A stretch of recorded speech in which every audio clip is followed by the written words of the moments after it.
So how we calculate the cost of inflation? So this is the chart. You just take a screenshot, and any kind of when the problem comes, especially capital gain, so that time you given the period of 281 so that day we have calculated 81 to 82 period, and we have seen the 281. So here also mentioned 281. Okay, so this is the chart.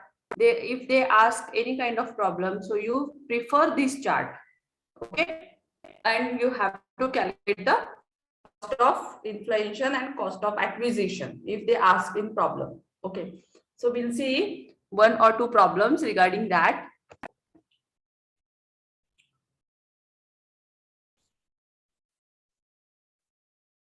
Okay.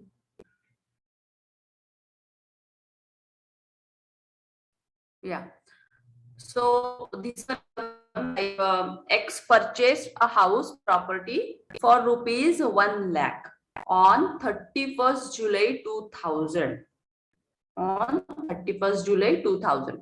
So he constructed the first floor in March 2003 for 1,10,000, and the house property was sold for rupees 5 lakh on 1st April 2005. The expenses incurred on transfer of assets were rupees 10,000. Find out the capital gain. Okay, so let me see calculate the capital.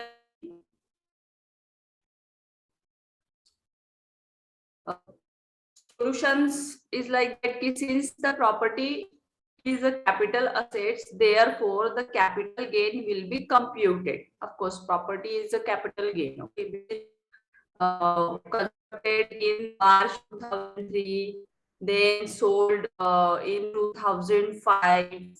Whatever the incurred expenses 10,000. So it's a capital gain. After 36 months means short term period. Okay, after 36 months means short term period. So it's acquisition, therefore the capital gain will be long term capital gain. So date of improvement, additional construction on first floor. So is a relevant. First, you have to think that it's a capital gain or not. Second, you have to calculate the and you have to observe that it's a short-term capital or long-term capital. After 3 years, so we have to calculate it, or we have to, it's a long-term capital gain. Okay. Now we just calculate the capital gain, the statement of capital gain. So we have considered here full value of consideration. How much he sold? 5 lakh. Okay. So first we take the FME whatever. So full value of consideration. So value of consideration is 5 lakh. Then we calculate cost of acquisition and cost of inflation. So index cost of acquisition is rupees 1 lakh into 497 and 406, and index cost of improvement is one same वही रहेगा 1,10,000, and cost of inflation and cost of acquisitions. So expenditure जो भी है लिया, long term capital gain it's come 2,45,000, and under section exemption कुछ भी नहीं आएगा. ठीक है. So यहाँ पे हमें जो दिया था, हमने देखा था cost of inflation period, where it is, ये देखिए 2000 से 2000, 2001, 2002, 2003, 2004, 5. ठीक है. तो प्रॉब्लम में कितना दिया है? 447 एंड 497 and 406. पीरियड कब का है प्रॉपर्टी का? 2000, ओके, 2000 एंड 2003। 2000 में प्रॉपर्टी परचेज किया है एंड 2003 में, सॉरी 2005 में सेल किया है और 2003 में इसका फर्स्ट कंस्ट्रक्शन हुआ है। ठीक है, तो इसका जो इन्फ्लेशन चार्ट में दिया हुआ है 2000 में कितना दिया है? 2001 में 406, 2001 2, 2003 में 447, ठीक है, एंड 56 में 497। तो 56 मतलब में इसलिए 497 लिया है और 2000 का प्रॉपर्टी है इसलिए 406 और 407। अगर हम इसे कैलकुलेट करते हैं तो उतना ही आता है। तो यही चार्ट आपको प्रिफर करना है और प्रॉब्लम को सॉर्ट आउट करना है। तो उसी हिसाब से यहाँ पे हमने प्रॉब्लम को सॉर्ट आउट किया है। ठीक है, मतलब तीनों इसका लिया है। फोर कॉस्ट ऑफ एक्विजिशन करना है, जो एक्चुअल कॉस्ट ऑफ एक्विजिशन है कितना दिया है 1 लाख जो दिया है, इनटू कब किया है कॉस्ट ऑफ एक्विजिशन 1 लाख का 2000, तो 2000 में लिया है और cost of acquisition and sold the number of year, whatever the formula we used, और जब वो सोल्ड किया तो we have on 2005 6 अप्रैल 6-7 ये आएगा तो हमने 497 का वैल्यू भी यहाँ पे दिया है। 406 मतलब उसने किया था, परचेज किया था। Let me show again, okay, chart this chart. okay, we have purchased 2000 2001, the value of cost transfer or acquisition, how much it is 406 and 2005 6 में हमें सेल किया है तो we have take 497, okay, and again से 2003 में हमने जो अभी ये किया है उसको कंस्ट्रक्शन किया है उसका है 447।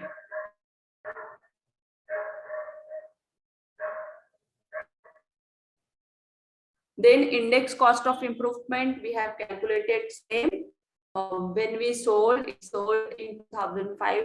So number of year means 449 cost of acquisition का जो आया index का जो आया divided by 447 because 2003 को कंस्ट्रक्शन किया था। okay.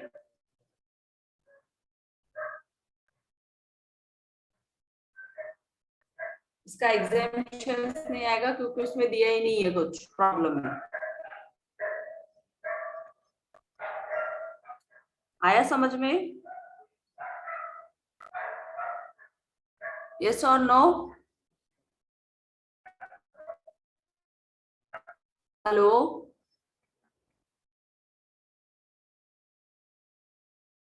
Hello, am I audible? Yes, ma'am. Okay, thank you.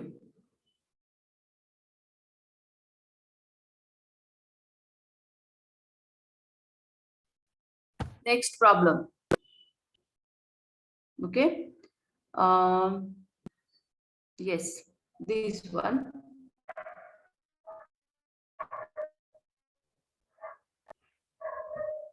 Same problem बोल रहा है कि if the above question the property was acquired by Mr. X on 31st January 2003, so that what will your answer if we purchased before 31st January 2003? So in this case house property was sold before 36 months, okay, of its acquisition. So therefore the capital gain will be short-term capital gain and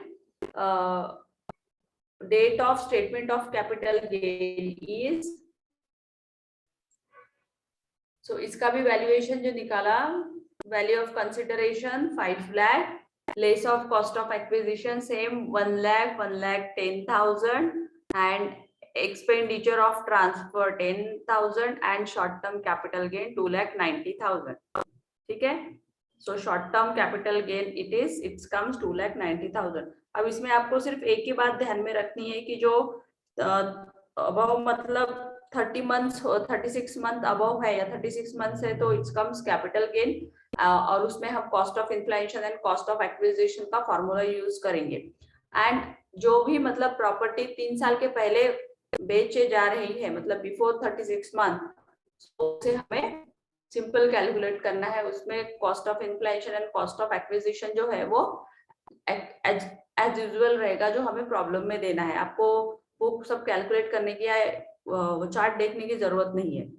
ठीक है, same problem देखते हैं. और एक, mister x acquired gold jewellery okay for rupees 6,000 in 1979.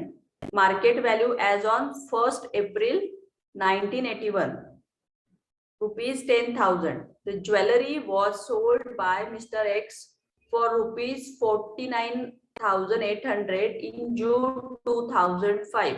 So calculate the taxable amount of capital gain if the expenses on transfer is 1/4%. Means 20%. We can, okay. So let's see. First, you read the problem carefully. He's a gold businessman, gold jewelry businessman, and he acquired 6,000 rupees. And the time of 1979. और उस वक्त उसका market value क्या था? 1981 में 10,000. ठीक है, 79 में 6,000 था और 10,800 में जून 2005 में सेल किया है. ठीक है, 1979 में परचेस किया है. The value is 6,000. 1981 में उस गोल्ड का वैल्यू था 10,000 और जब उसने सेल किया 2005 में, जून 2005 में, तो ही गॉट 49,800 in June 2005.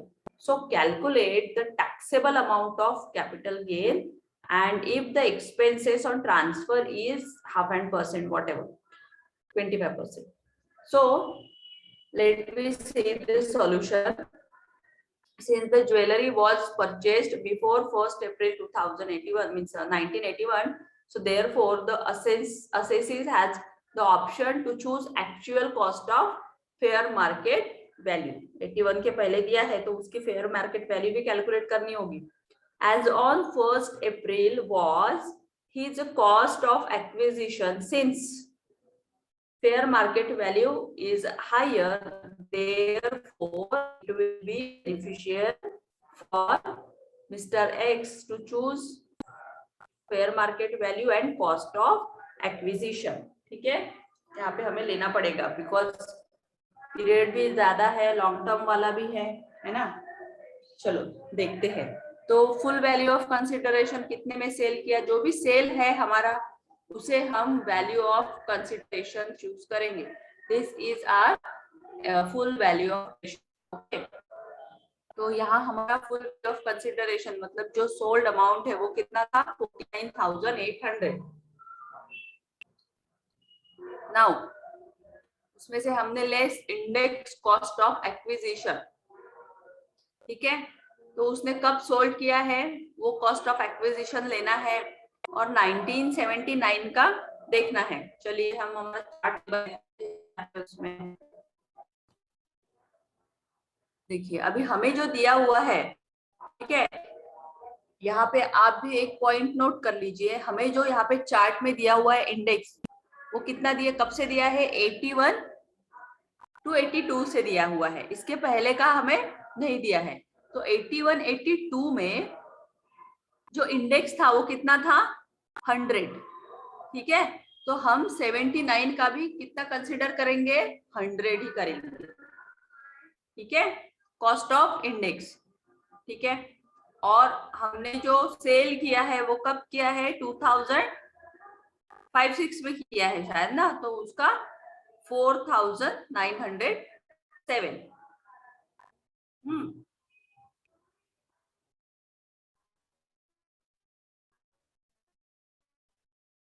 हाँ, तो इसमें भी वैसे ही किया है हमने, ठीक है।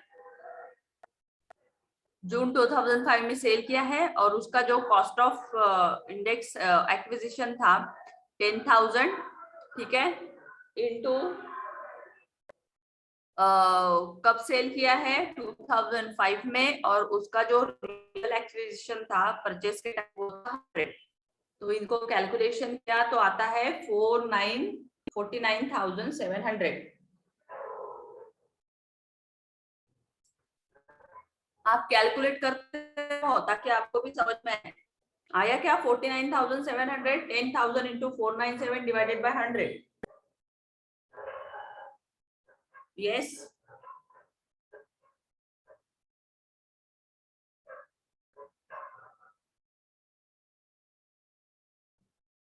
यस, किया क्या calculation?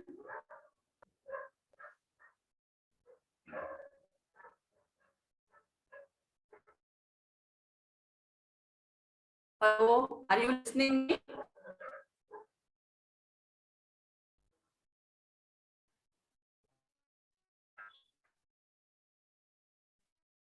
Hello, am I audible? Let's calculate ना actual. Yet it comes cost of acquisition value, it comes 49,700 or not?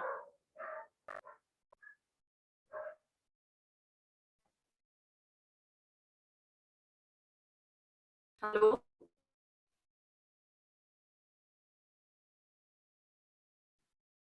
hello everyone, yes or no? Let's speak now.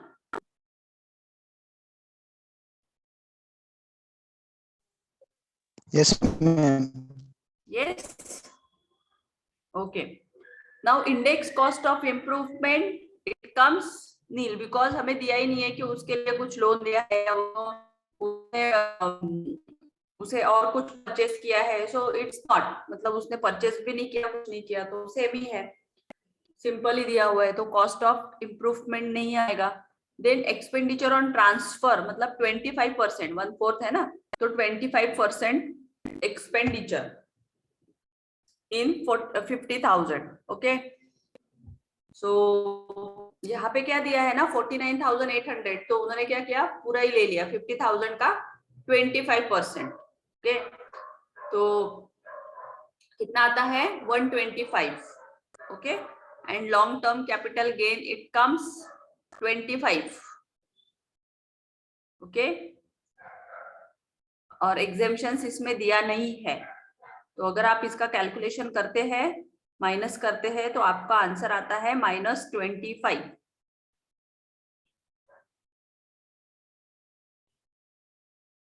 करके देखो।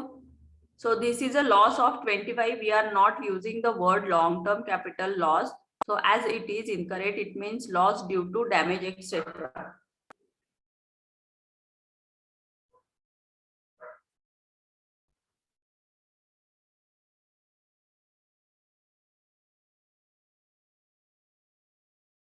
Okay.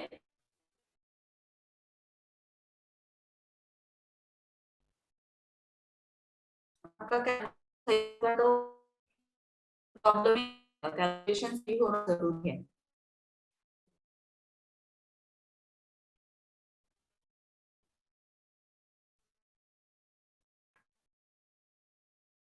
Next.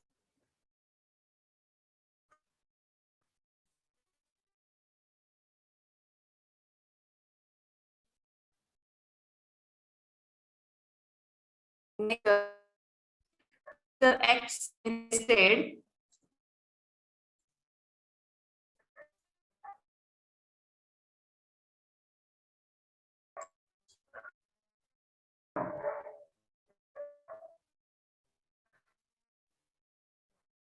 Mr. X invested rupees 50,000 in gold jewelry and rupees 50,000 in equity shares. on 1st June 2004. जून 2004 को equity shares property देखा का भी equity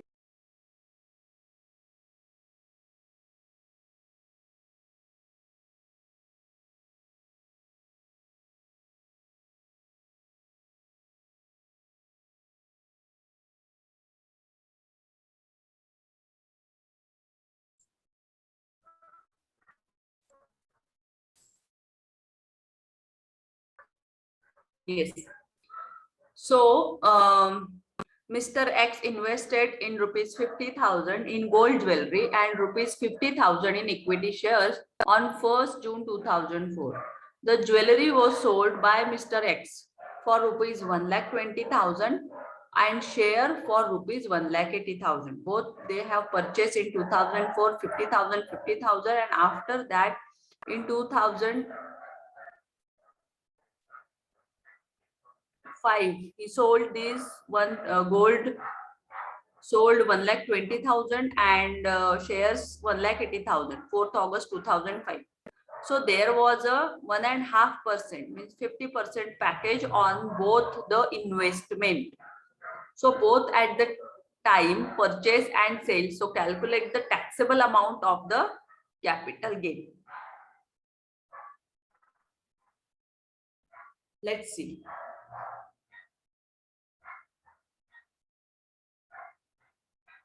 So let me calculate. Since it is more than 12 months in case of share, since its acquisition, therefore share are long-term capital assets, and in case of gold it is less than 36 months, therefore it is an short-term capital assets. Okay, so share we have to calculate it as a long-term, and gold jewelry we have calculated as a short-term.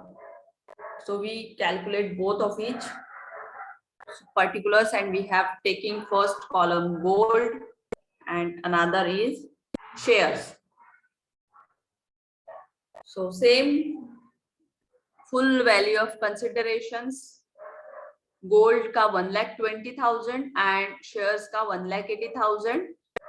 Now less index cost of acquisition.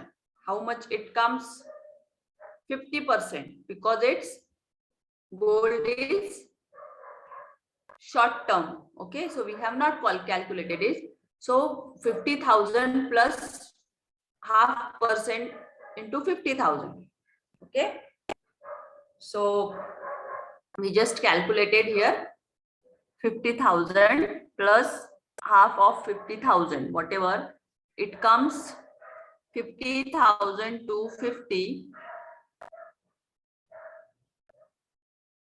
1.5 means one portion means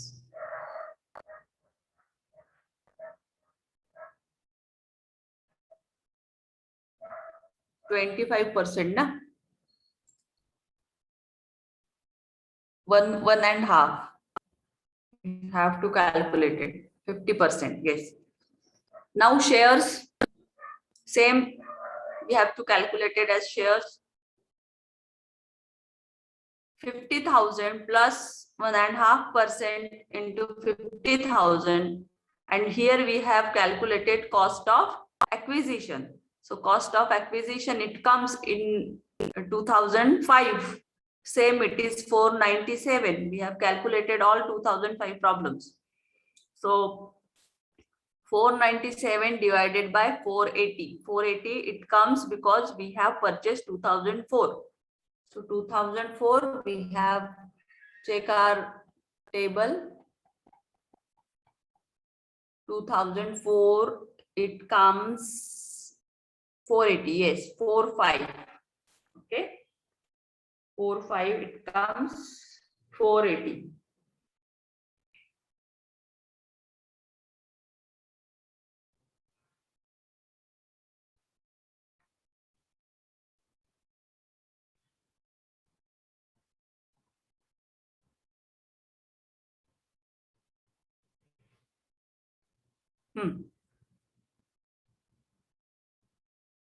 So it comes 52,030. Cost of improvement नहीं दिया है, so we don't take it.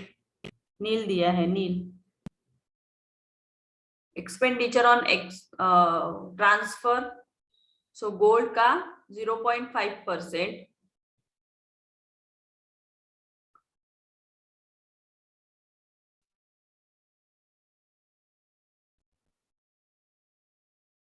Expenditure on transfer,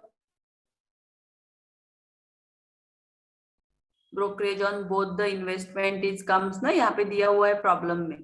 So 1.5% means 0.5% into 1,80,000. And share का भी if अगर calculate करते हैं 0.5, so 1,80,000 it comes. You have to be calculated, okay? Then long term capital gain both of means gold का आता है 69,150 जो already हमने कंसिडर किया है शॉर्ट टर्म में, और शेयर्स का आता है 1,27,070.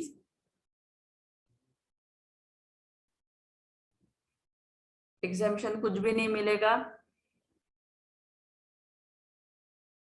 क्योंकि बहुत ही शॉर्ट टर्म में प्रॉपर्टी सेल की हुई है. So long term capital gain it comes same 69,150 and shares का 1,27,070.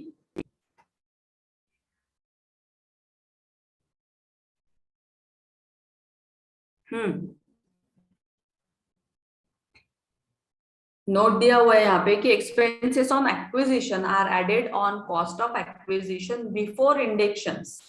Okay, so while expenses on transfer of sale are subtracted separately to find out capital gain. इसमें दिया नहीं था ना वो 1984 का 1981 का. So it's okay, short term. Yes, anyone have any doubt?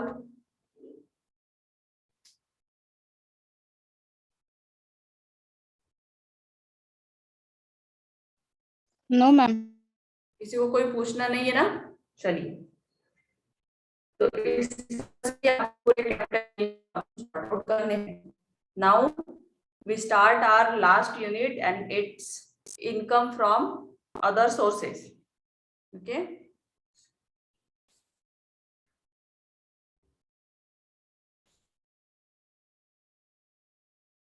give me a minute, we'll share my screen.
Okay, so now we have seen income from other sources. Okay, so income from other source means what? Means which kind of income we have considered as income from other sources like lottery, shares, some kind of horse riding. Okay, then match fixings, that the income comes in income from other source. So income chargeable under the head of income from other source is dividend also comes in income from other source, means shares dividend. Okay, then winning from lotteries, crossword, puzzled, horse race, card games, other games, of sorts, gambling, then beating of any form of nature. Okay, so that the income, it comes in income from other source. Then recovery of PF and welfare fund contribution from employee by employer. Okay, PF का recovery and welfare fund जो होता है वो भी income from other source में आता है.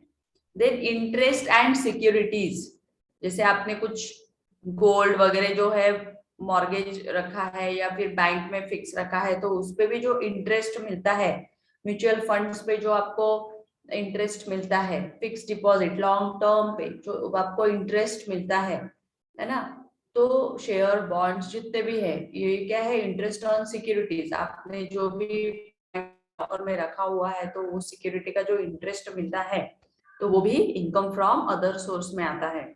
Income from machinery, plant और फर्नीचर लेट ऑन हायर. अगर आपने अपनी मशीनरी या प्लांट या जो भी व्हीकल है, जैसे अभी बड़े बड़े जो व्हीकल्स होते हैं वो हम हायर करते हैं ना, तो वहां से जो भी इनकम आता है आपको, it comes on income from other sources.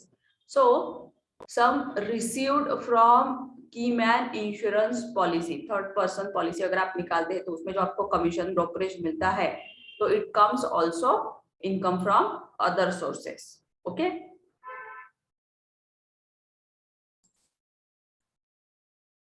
Then income from subletting of a house property.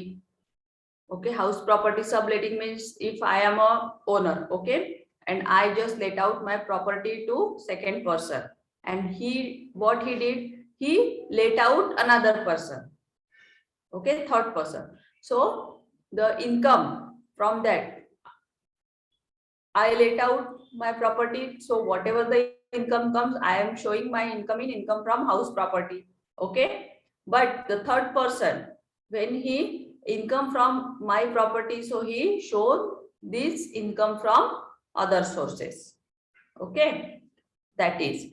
Then insurance and casual income and non-recurring income. Casual any kind of brokerage जो कभी कभी हो जाता है ना, एकदम बहुत सेल हो जाता है, कुछ कभी होता नहीं, थर्ड पर्सन थर्ड पार्टी का जो भी होता है, दैट इज कैजुअल इनकम और non recurring income.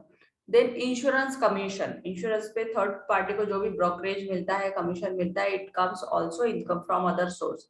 Family pension, okay, family का जो पेंशन आता है मिलता है वो भी it comes on income from other sources.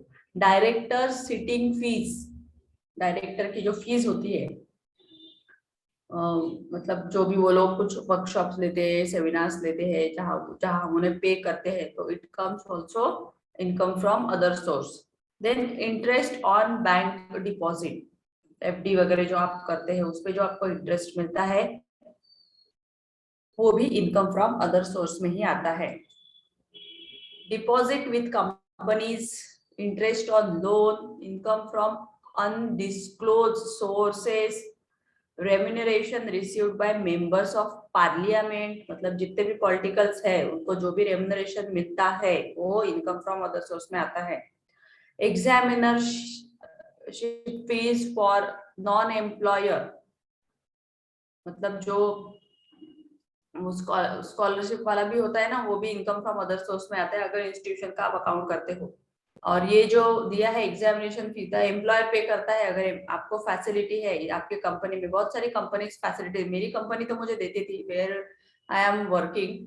सो मेरा कोई भी एग्जाम्स है तो मुझे लीव एग्जाम रहता था, और अगर मैं कोई कोर्स कर रही हूँ एजुकेशन से रिलेटेड तो कंपनी ही पे करती थी मेरा, मतलब 50,000 फी है या 1 लाख रुपीज फी है तो इट्स पे company. Okay, whatever the receipts and whatever the details of course I just submitted to HR department, but before that I need a approval of HOD. Okay, if my HOD is approved that yes I am eligible for that course and I need to do it, then definitely the company bear that course. So the expenses it comes because ये तो एक examiner fees हो गया ना वो, तो वो भी इनकम फ्रॉम अदर सोर्स होता है. और स्पेशली जो एग्जामिनर्स होते हैं जो पेपर्स चेक करते हैं या एग्जामिनर्स के लिए जाते हैं, बड़ी बड़ी जो जी वगैरह की एग्जाम्स होती है, जितनी भी बड़ी यूपीएससी एमपीएससी, तो उससे भी जो भी इनकम मिलता है आपको, वो भी इनकम फ्रॉम अदर सोर्स में आता है।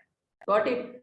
Now interest from unreserve provident fund on employ contribution, जो भी अनरिजर्व प्रोविडेंट फंड होता है, तो वो भी आपको, उस पे भी जो आपको इंटरेस्ट मिलता है, मतलब अभी तक आपने विड्रॉ किया नहीं, हर साल में पीएफ एक ऐसा अकाउंट है आज की डेट में भी, अगर आप भी आप तो एलिजिबल है ही, लेकिन आप अभी से पीएफ तो एम्प्लॉय अगर आप कंपनी में है तो ही मिलता है, लेकिन पीपीएफ अकाउंट आप सब लोग अपना ओपन कर लीजिए बैंक में, और एवरी मंथ के 500 रुपीज आप उसमें डालिए। उसमें कोई लिमिटेशंस नहीं है, आप कभी भी पे कर सकते हैं उसको, 2 महीने बाद, 3 महीने बाद। साल में उसका लिमिट 1 लाख रुपीज है, ठीक है, 1 लाख के यहाँ तक आप सबमिट कर सकते हो, तो उसमें आपको इंटरेस्ट अच्छा मिलता है। लेकिन उसका जो लॉकिंग पीरियड है वो 14 ईयर्स का है, मतलब 14 ईयर्स तक आप उसे विड्रॉ नहीं कर सकते। लेकिन आप ही सोचिए, अगर आप अभी से उसमें कैलकुलेट करते हैं, अभी से आप डिपॉजिट करते हैं, तो आपका कितना उसमें ये होगा कि आफ्टर 14 ईयर्स आपको अगर कोई इमरजेंसी है या कुछ है, तो आप उसे विड्रॉ कर सकते हैं, ठीक है। 20 ईयर्स का तो लॉकिंग पीरियड है ही, लेकिन 14 ईयर्स के बाद, सॉरी 7 ईयर्स के बाद, 7 ईयर्स के बाद आप उसे, जो भी आपको अमाउंट है, आप उसे विड्रॉ कर सकते हो। अभी चेंज हुआ है 7 ईयर से, तो थोड़ा थोड़ा सही वो आप करिए। और सेकेंड आपका वो ये भी है, अटल पेंशन योजना, है ना। तो वो अभी जैसे कि आपकी एज कम है, तो अभी से आप अगर उसमें इन्वेस्ट करते हैं, अगर आप फाइनेंस के स्टूडेंट्स हैं, तो अगर आप ये अभी से, मतलब ज्यादा नहीं है, आप उसका जो चार्ट देखेंगे ना अटल पेंशन योजना का, तो एज वाइज चार्ट है, और वो बहुत ही कम है, तो 100 रुपए 200 रुपए ऐसे आते हैं मंथली। और उसका पेंशन का वैल्यू है कि भाई आफ्टर 60 ईयर्स के बाद, या अगर को कुछ हो जाता है, उसमें नॉमिनी देना है, तो उसमें का जो भी है पेंशन आपको कंटिन्यू चालू रहेगा, 5000 10,000, वो डिपेंड करता है कि आपको कितना पेंशन चाहिए। जितना पेंशन आपको चाहिए उतना आपको मंथली पे करना है। लेकिन वो सबसे अच्छा बेनिफिट उन लोगों को है जिनका एज अभी कम है। जिनका एज ज्यादा है, अबाउट 30 अबाउट 35, तो उसका अमाउंट भी ज्यादा है, और फिर आपको पे भी करना पड़ेगा। तो अभी 200-300 रुपए इट्स कुछ नहीं है, तो वो अभी हम कर सकते हैं, तो आप करिए वो। अभी जो 46 लगता है मैम, एज कम है ना, इस एज में 46 से स्टार्ट होता है वो। तो यस, अगर आपने अभी से किया, तो आपको जब आप 40-46 के होगे तभी से आपको स्टार्ट होगा, इसीलिए तो मैं कह रही हूँ अमाउंट दैट्स। अमाउंट अमाउंट 46 लगता है, इस एज में स्टार्ट किया ना, तो हाँ 46 और 50 के बीच में लगता है। हाँ, वही तो सबसे कम से कम आप कम अमाउंट है, तो 46-50 रुपीज कुछ भी नहीं है ना आपके लिए, है कि यस नहीं। Ma'am, yes. आप कर सकते हो। और हाँ 50, मैम, हाँ यस मैम। यस। और अगर आप अभी से करोगे तो आपके लिए सेविंग हो जाएगा ना। तो देखो, अभी पैसों की तो जरूरत सभी को है, और आपका ही सेविंग किया हुआ पैसा आपको कभी भी काम आ सकता है। तो दैट्स अ गुड कि अभी से मैं तो सभी को बताती हूँ कि ये सब चालू करो आप, पीपीएफ अकाउंट, ये वो 100 रुपए अभी आप जमा करोगे, तो आप, वन ऑफ माय फ्रेंड, मुझे अच्छे से याद है, जब मैं मतलब हाँ आफ्टर मतलब ग्रेजुएशन फर्स्ट फर्स्ट ईयर या सेकेंड ईयर में रही होंगी, on that time she just suggest me to open a mutual fund account. So मैंने सुना नहीं, मतलब इग्नोर किया, क्योंकि मैं पॉलिसीज वगैरह में ज्यादा बिलीव कर, पॉलिसी भी अच्छा है, एलआईसी पॉलिसी है, अदर पॉलिसी मैं नहीं बिलीव करती, बट एलआईसी ऑफ इंडिया की पॉलिसी पे मैं टोटली बिलीव करती हूँ, और उसका 100% रिटर्न मिलता है। तो उस वक्त मुझे उस मैंने ध्यान नहीं दिया, और उस वक्त बहुत ही कम अमाउंट था, मतलब कुछ 50 रुपए या ऐसे कुछ था, और वो भरना था, तो उसने उसी वक्त स्टार्ट कर दिया था वो।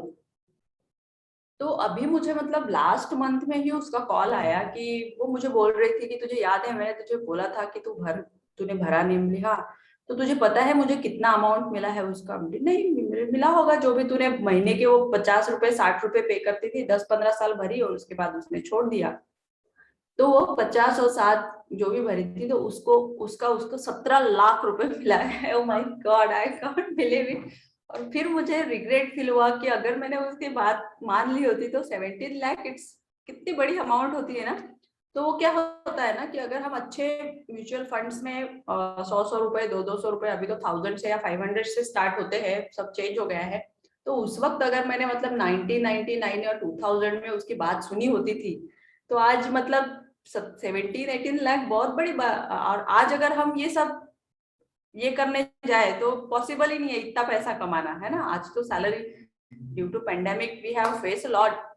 सो फाइनेंस के जो स्टूडेंट्स है ना, आप लोग सब, तो ये सारी छोटी छोटी चीजें ना ध्यान रखो। छोटा छोटा इन्वेस्टमेंट ना अभी से स्टार्ट करो, क्योंकि आज करोगे ना तो आने वाले साल में मतलब 15-20 साल में अगर इतना अमाउंट मिलता है तो आप एक बिजनेस स्टार्ट कर सकते हो, है ना। Yes ma'am. 5 lakh actually maximum 5 lakh तो चाहिए खुद का बिजनेस करने के लिए। और हम जैसे लेडीज है या जेंट्स भी है, तो छोटा छोटा बिजनेस भी करे तो 5 लाख के लोन लेने से तो बेटर है बाबा, कि भाई आज लोन लो, उसका प्रोसेस करो, उसका पे करो। तो इससे अच्छा है कि ऐसा अमाउंट अगर हमें मिल जाए तो हम कुछ अच्छा नया कुछ कर सके, गाड़ी खरीद सके या कुछ हमारे लिए घर खरीद सके। तो ये तो बहुत ही नीडी चीज है आजकल सबके लिए। तो ये सब इन्वेस्टमेंट अभी से करो। आपके जितने भी अननेसेसरी हैबिट्स है ना उसे ड्रॉप करो और इन्वेस्टमेंट पे ज्यादा ध्यान दो। Seriously it comes long. मुझे भी बेनिफिट हुआ, बट एकदम से इतना अमाउंट मुझे नहीं मिला। 2 लाख 3 लाख 4 लाख ऐसे में ही मैं खेलती रही।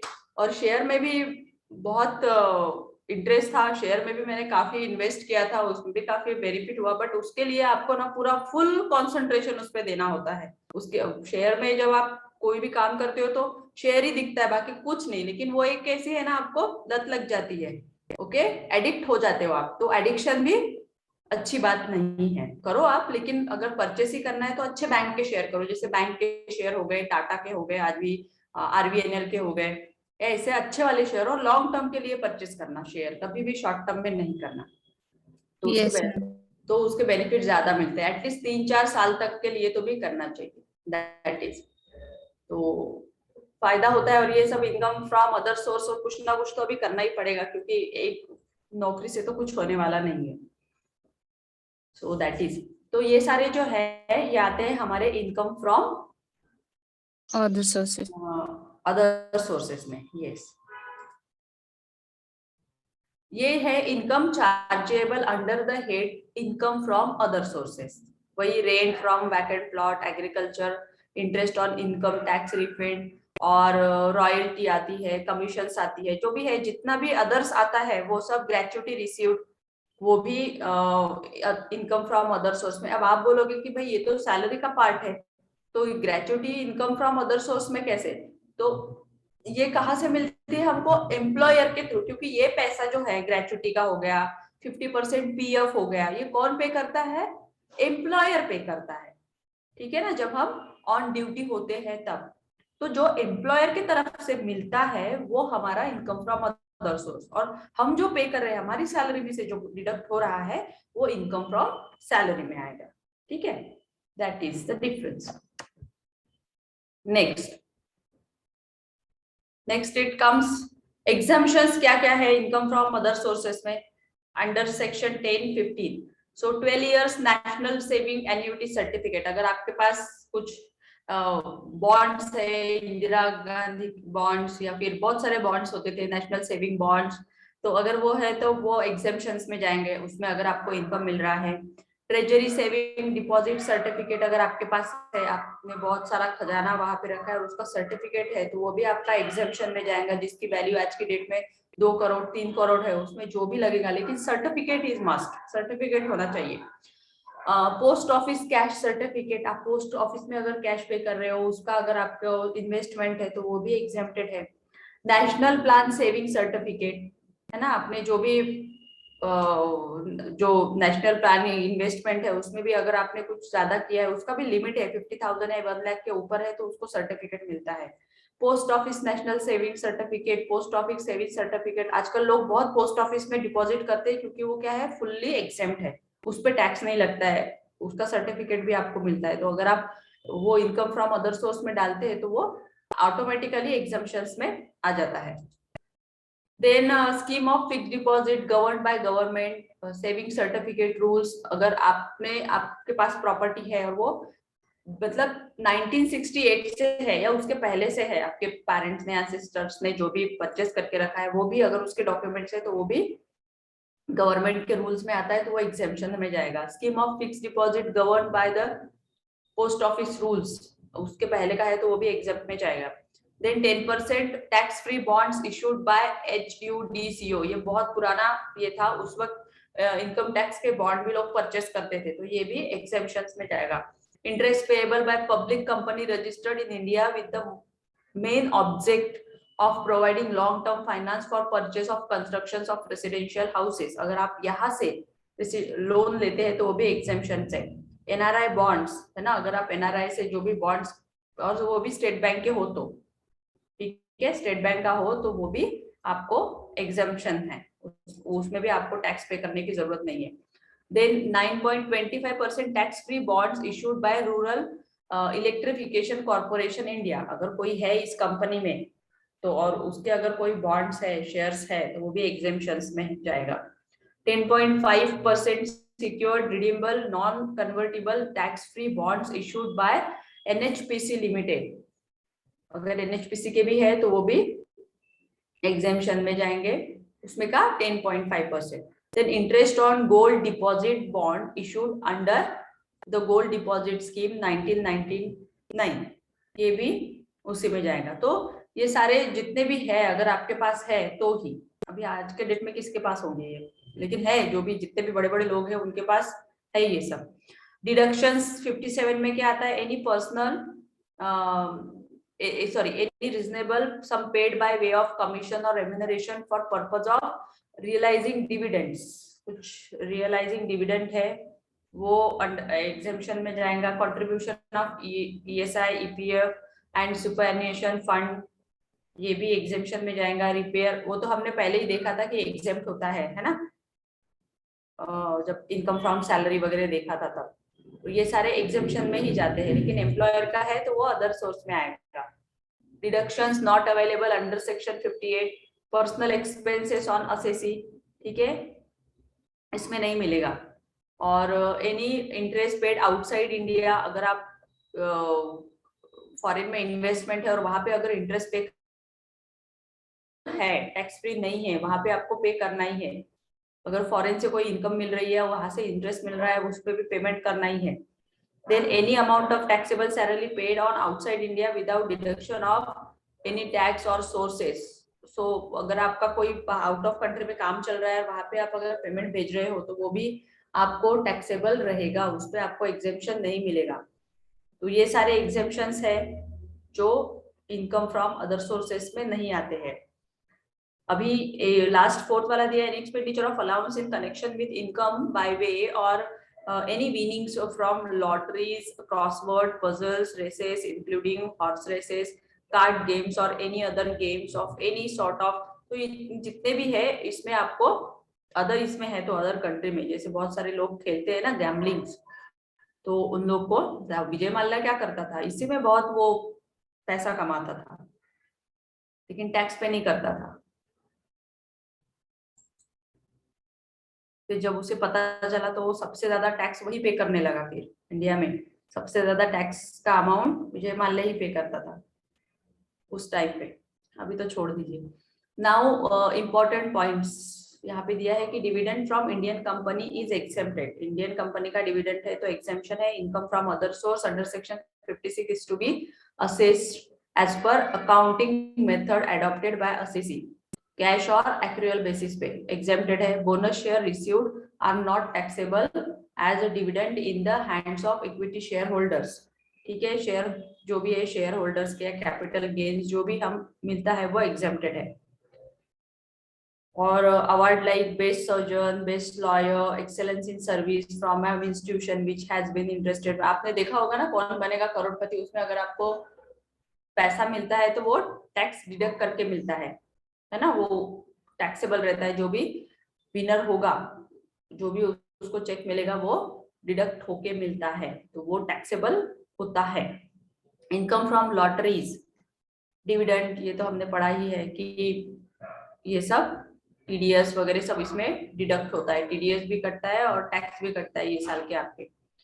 Then another is like that कि विड्रॉल ऑफ पीपीएफ, मैच्योरिटी जो भी है, रिफंड फ्रॉम एलआईसी, ये सब जो बेनिफिट्स है वो पूरे एग्जेम्पशंस होते हैं। अवार्ड इन पब्लिक इंटरेस्ट, ये सब एग्जेम्पशंस होते हैं, है ना। आर नॉट टैक्सेबल, दिया है following receipts are not taxable, इसलिए एलआईसी ऑफ इंडिया की ही पॉलिसी निकालो, ठीक है। बाकी उसमें तो कट ही जाएगा, कटता ही है। तो ये सारे इन्वेस्टमेंट है छोटे छोटे, आप अभी से करना स्टार्ट करो ताकि आपको भी इसके बेनिफिट मिले आगे चल के।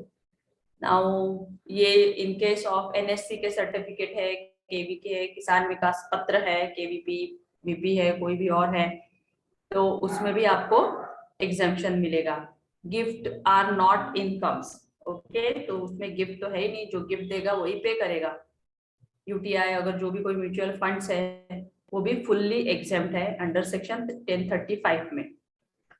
अभी ये एक चार्ट है, इसमें दिया है कि gift receipt without consideration under 56(2), तो money without consideration the whole amount exceed ₹50,000, 50,000 के अबव है तो ही आपको टैक्स पे करना है गिफ्ट पे, बिलो है तो नहीं करना है, ठीक है। मूवेबल प्रॉपर्टी विदाउट कंसिडरेशन, ठीक है, तो वो द फेयर मार्केट वैल्यू जो भी है, अगर आपकी प्रॉपर्टी की फेयर मार्केट वैल्यू 50,000 से ऊपर है तो पे करना होगा। Then movable property inadequate consideration, the difference between the fair market value and the consideration if exceed ₹50,000, वही मतलब सबका लिमिट है, अगर 50,000 के ऊपर है तो ही आपको टैक्स पे करना है। गिफ्ट का जो हमने अभी देखा कि 50,000 के अबव है तो पे करना है ना, अगर अदरवाइज पे, सिर्फ छोटी छोटी बातें ध्यान रखो। किसी को भी दो गिफ्ट, किस किस को है, स्पाउस को दे सकते हो, इंडिविजुअल को मतलब ब्रदर सिस्टर मतलब फैमिली में, ओके, फैमिली में अगर आप देते हो 50,000 के नीचे तो एग्जेम्प्ट है, और ऊपर है 50,000 के तो आपको टैक्स पे करना होगा। Then receipt without consideration on the occasion of marriage, okay, individuals under the will of any bond, inheritance, contemplation of death or prayer of donor, for any before 50,000, any sum of money not exceeding 50,000, 50,000 के ऊपर नहीं होना चाहिए, उसके below है तो आप ले सकते हैं, ठीक है। ये प्रॉब्लम है जो हम कल से स्टार्ट करते हैं, ठीक है।